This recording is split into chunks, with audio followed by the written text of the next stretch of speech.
Alright, so what's going on everyone? This video is going to be purely about actually finding the lost crew and nothing else. So I'm going to try and make this video as quick as possible. But if you don't want to hear the sort of commentary I'm going to do, feel free to just mute this and watch the video because I'll have it going in the background. But this commentary will just essentially sort of explain things a little bit in more detail if you're really interested. So the good part about this is actually majority of these crew members you got to find, the island name actually foreshadows where they are. So for example, this actually works with Flintlock Peninsula. Obviously you'd find Flintlock there, and Ruby's Full, you also find Ruby there.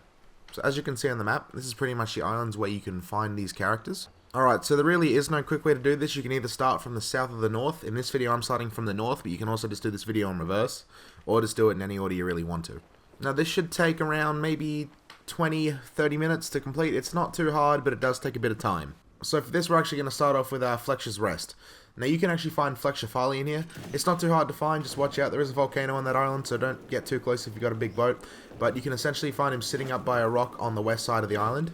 So once you're done there, what you want to do is head south to Flintlock Peninsula and stay on the north side of the island. That's where you'll find Flintlock Bert. So essentially what you're looking for on Flintlock Peninsula is a skeleton that's pushed up between two rocks. Now when you find that, all you need to really do is actually just go up to the skeleton and interact with Flintlock, so you can actually just get this part of the commendation done. Now do keep in mind just quickly, this island actually has a volcano, so again, just try and get there safely as best you can. Now what you actually want to do from there is head southeast to Ruby's Full. Now to find the skeleton here, it's essentially right in the middle of the island, so it's not too hard. This is probably one of the easiest ones to find in my opinion.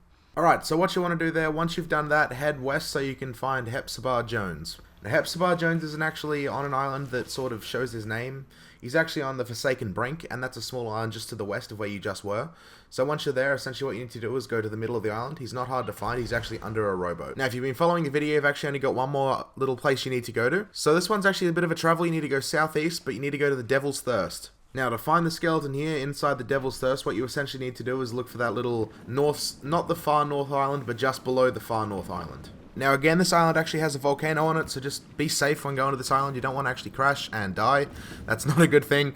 So that being said, that's pretty much the entire video. Now if you want to find a crew for the Forsaken Shores and you don't have one, feel free to join my Discord. We actually have a looking for crew option. That's a really great place to find friends.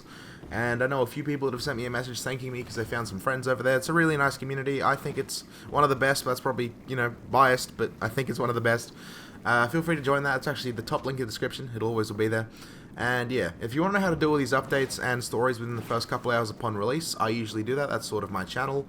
Feel free to subscribe and hit the notification bell if you want to be some of the first. Actually, I do stream on Twitch. When we were doing this event, I actually streamed it live on Twitch and I had everything there, so that was sort of the best way to see what I was doing.